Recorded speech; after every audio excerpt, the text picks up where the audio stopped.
Bismillahirrahmanirrahim. Assalamualaikum warahmatullahi wabarakatuh. Perkenalkan, saya Ulfa Apriliani dengan nomor induk mahasiswa 2015070 dari Prodi Bimbingan dan Konseling Pendidikan Islam semester 3 Fakultas Tarbiyah Institut Agama Islam Negeri Syekh Abdurrahman Siddiq, Bangka Belitung. Tujuan saya membuat video ini yaitu untuk memenuhi tugas UAS dengan mata kuliah tafsir pendidikan dengan dosen pengampu yaitu Ibu Dharma SPDI MPD. Oke, kali ini saya akan menceritakan sebuah kisah dan nasihat Luqmanul Hakim kepada anaknya sebagai dasar pendidikan Islam. Kita simak ceritanya. Siapakah Luqman Al-Hakim itu? Luqman Al-Hakim, apakah ia seorang nabi ataukah hanya sebatas hamba Allah yang soleh saja? Terhadap pendapat tersebut, kebanyakan para ulama setuju kepada pendapat yang kedua, sebagaimana Jamal Abdurrahman mengutip pemaparannya Imam Jalalain, Mustafa Jalalain dan Jalaluddin Asyuyuti mengenai Luqman yang diberi gelar Al-Hakim. Luqman yang Al-Hakim adalah seorang lelaki yang dikaruniai hikmah oleh Allah sebagaimana yang disebutkan dalam firman-Nya dalam Al-Quran surah Al-Luqman ayat 12. Dan sesungguhnya telah kami berikan hikmah kepadanya. Nah, hikmah yang Allah Subhanahu wa Ta'ala berikan padanya antara lain berupa ilmu, agama, benar dalam ucapan dan kata-katanya yang bijak. Cukup banyak lagi telah dimatsur.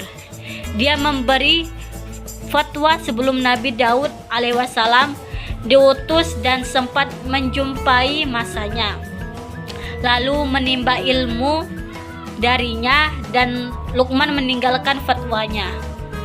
Ketika ditanyakan kepadanya tentang sikapnya itu, dia menjawab, "Tidakkah lebih baik bagiku berhenti memberi fatwa bila telah ada yang menanganinya?" Mujahid mengatakan bahwa Luqman adalah seorang budak hitam dari Habsyah, tebal kedua bibirnya dan lebar kedua telapak kakinya. Pada suatu hari ketika ia sedang duduk di majelis sedang berceramah kepada orang banyak, datanglah seorang lelaki menemuinya lalu bertanya, "Bukankah engkau tadinya seorang pengembala kambing di tempat tersebut?" Luqman menjawab, "Benar." Lelaki itu bertanya, "Lalu apakah yang kulihat sekarang ini?" Luqman menjawab, "Benar dalam berbicara dan diam terhadap hal-hal yang bukan urusanku." Khalid Ar-Ribi'i mengatakan bahwa Luqman adalah seorang budak Habsyi dan tukang kayu.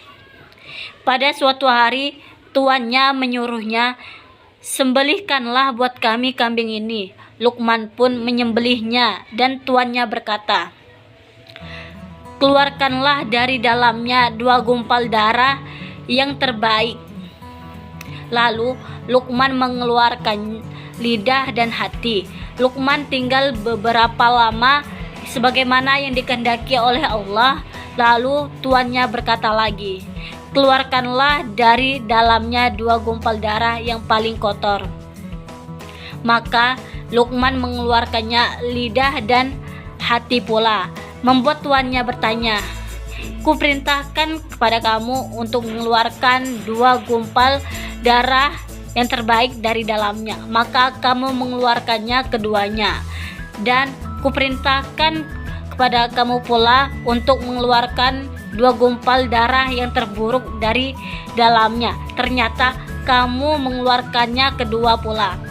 Luqman pun menjawab, "Sesungguhnya tiada suatu bagian pun yang lebih baik daripada keduanya jika keduanya buruk." Sebuah kisah Luqman Hakim beserta anaknya, yaitu ketika Luqman mengajak anaknya untuk menunggangi seekor keledai sambil mengelilingi sebuah kota. Pada suatu hari, Luqman bermaksud untuk memberi nasihat kepada anaknya. Maka ia pun membawa anaknya menuju suatu kota dengan menggiring seekor keledai ikut berjalan bersamanya. Ketika Luqman dan anaknya lewat kepada seorang lelaki, maka ia berkata keduanya, "Aku sungguh heran pada kalian, mengapa keledai yang kalian bawa tidak kalian tunggangi saja?" Setelah mendengar perkataan lelaki tersebut, Luqman lantas menunggangi keledainya dan anaknya mengikutinya sambil berjalan. Belum berselang lama, dua perempuan menatap heran pada Luqman seraya berkata, "Wahai orang tua yang sombong, engkau seenaknya menunggangi keledai sementara engkau biarkan anakmu berlari di belakangmu bagai seorang hamba sahaya yang hina." Maka Luqman pun membonceng anaknya menunggangi keledai. Kemudian Luqman beserta anaknya yang ia bonceng melewati sekelompok orang yang sedang berkumpul di pinggir jalan. Ketika mereka melihat Luqman dan anaknya, seorang dari mereka berkata, "Lihatlah, lihatlah. Dua orang yang kuat ini sungguh tega menunggangi seekor keledai yang begitu lemah." Seolah keduanya menginginkan keledainya mati dengan perlahan. Mendengar ucapan itu, Luqman pun turun dari keledainya dan membiarkan anaknya tetap di atas keledai. Mereka pun melanjutkan perjalanannya hingga bertemu dengan seorang lelaki tua. Lelaki tua itu kemudian berkata kepada anaknya, "Luqman, engkau sungguh lancang. Engkau tidak malu menunggangi keledai itu sementara orang tuamu engkau biarkan merangkak di belakangmu seolah ia adalah pelayanmu." Maka ucapan lelaki tua itu membekas pada benak anaknya Luqman. Ia pun bertanya pada ayahnya, "Apakah yang seharusnya kita perbuat hingga semua orang dapat ridho apa yang kita lakukan dan kita bisa selamat dari cacian mereka?" Luqman menjawab, "Wahai anakku, sesungguhnya aku mengajakmu melakukan perjalanan ini adalah bermaksud untuk menasihatimu. Ketahuilah bahwa kita tidak mungkin menjadikan seluruh manusia ridho kepada perbuatan kita. Juga kita tidak akan selamat sepenuhnya dari cacian karena manusia memiliki akal yang berbeda-beda dan sudut pandang yang tidak sama. Maka orang yang berakal, ia akan berbuat untuk menyempurnakan kewajibannya dengan tanpa menghiraukan perkataan orang lain." Itulah gambaran singkat tentang kepribadian Luqman Al-Hakim yang dengan kebijaksanaannya itu ia diberi gelar Al-Hakim. Tidak heran bila kemudian Allah Subhanahu wa taala mengangkat derajatnya dengan memasukkan namanya pada Al-Qur'an sebagai kitab suci umat Islam.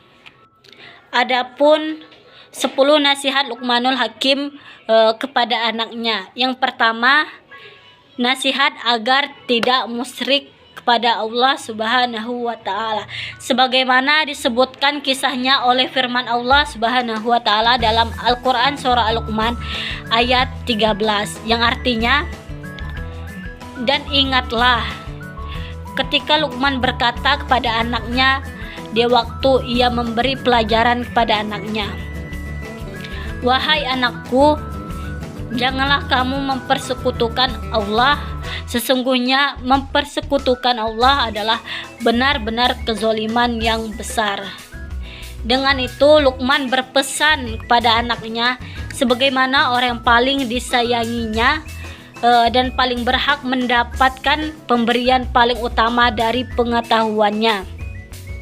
Oleh karena itulah Luqman dalam nasihat pertamanya berpesan agar anaknya hanya menyembah kepada Allah semata, tidak mempersekutukannya dengan sesuatu pun, seraya memperingatkannya kepadanya.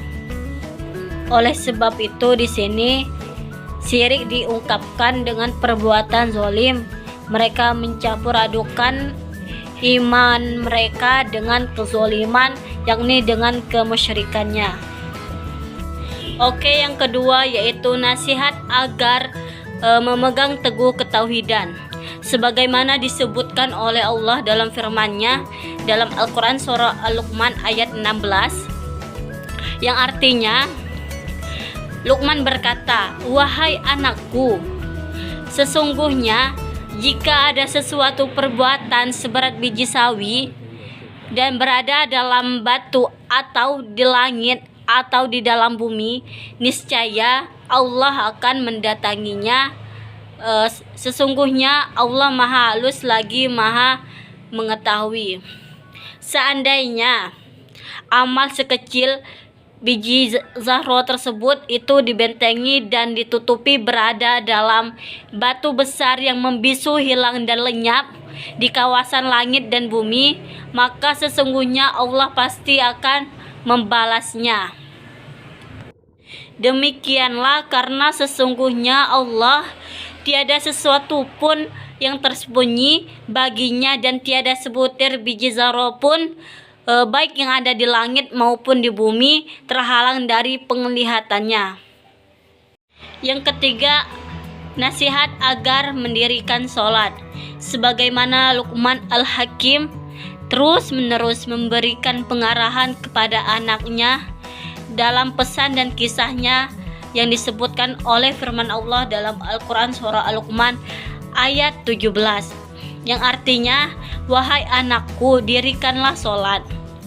Yang keempat, nasihat agar memiliki keberanian memerintah kepada kebaikan. Sebagaimana pesan Luqman Al-Hakim yang keempat ini adalah agar anaknya memiliki keberanian untuk memerintah manusia untuk berbuat baik. Yang kelima, nasihat agar memiliki keberanian mencegah dari kemungkaran. Sebagaimana pesan Luqman Al-Hakim yang kelima ini adalah agar anaknya memiliki keberanian untuk mencegah orang-orang yang berada di sekitarnya berbuat kemungkaran. Yang keenam, nasihat agar bersabar terhadap musibah yang menimpanya. Sebagaimana pesan Luqman Al-Hakim yang keenam ini adalah agar anaknya bersabar terhadap musibah yang menimpanya. Firman Allah dalam Al-Quran surah Al-Luqman ayat 17, artinya, "Dan bersabarlah terhadap apa yang menimpa kamu. Sesungguhnya yang demikian itu termasuk hal-hal yang diwajibkan oleh Allah. Karena sesungguhnya untuk merealisasikan amar ma'ruf dan nahi munkar ini, pelakunya pasti akan mendapat gangguan dari orang lain." Oleh karena itulah dalam pesan itu Luqman memerintahkan kepada anaknya untuk bersabar. Yang ketujuh, agar tidak bersikap sombong terhadap orang lain. Sebagaimana pesan Luqman Al-Hakim yang ketujuh ini adalah agar anaknya jangan memalingkan mukanya dari manusia karena sombong, merasa diri paling tinggi derajatnya dari orang lain. Sebagaimana firman Allah dalam Al-Quran surah Al-Luqman ayat 18, "Dan janganlah kamu memalingkan mukamu dari manusia karena sombong." Yang kedelapan, nasihat agar tidak angkuh dalam menjalani hidup. Sebagaimana pesan Luqman Al-Hakim yang kedelapan ini adalah agar anaknya tidak angkuh dalam menjalani hidup. Firman Allah dalam Al-Quran surah Al-Luqman ayat 18 yang artinya, "Dan janganlah kamu berjalan di muka bumi dengan angkuh. Sesungguhnya Allah tidak menyukai orang-orang yang sombong lagi membanggakan dirinya."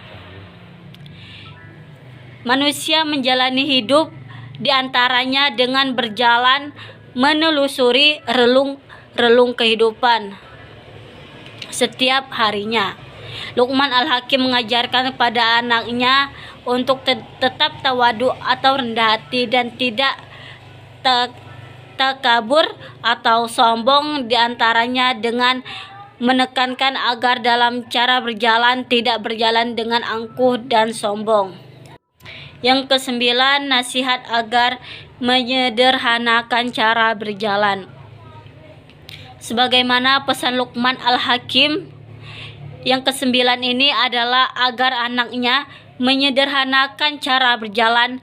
Nasihat ke-9 ini beserta nasihat ke-7, ke-8 dan ke-10 adalah sama-sama menekankan untuk tidak berlaku sombong dan menanamkan sifat tawadu atau rendah hati kepada anaknya. Oke, yang terakhir yaitu yang ke-10, yaitu nasihat agar melunakkan suara. Nasihat Luqman yang terakhir kepada anaknya yang terdapat dalam Al-Quran surah Al-Luqman adalah agar anaknya melunakkan suaranya ketika berbicara kepada orang lain.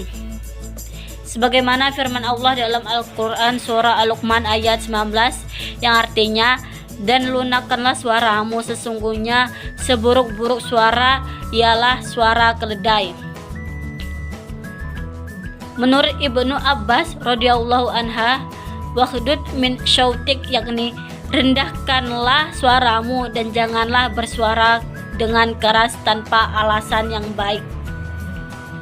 Menurut Al-Maraghi, waghdud min syautik yakni kurangilah dari nada suara dan ringkaslah dalam berbicara, dan janganlah meninggikan suaramu ketika tidak ada keperluan apapun untuk meninggikannya, karena hal itu adalah tindakan yang dipaksakan oleh yang berbicara dan dapat mengganggu diri dan pemahaman orang lain. Baiklah, itulah kisah-kisah yang dapat saya sampaikan tentang seorang Luqmanul Hakim. Semoga kita bisa mengaplikasikannya dalam kehidupan sehari-hari dari sikap seorang Luqmanul Hakim. Sekian dan terima kasih. Wabillahi taufik wal hidayah. Wassalamualaikum warahmatullahi wabarakatuh.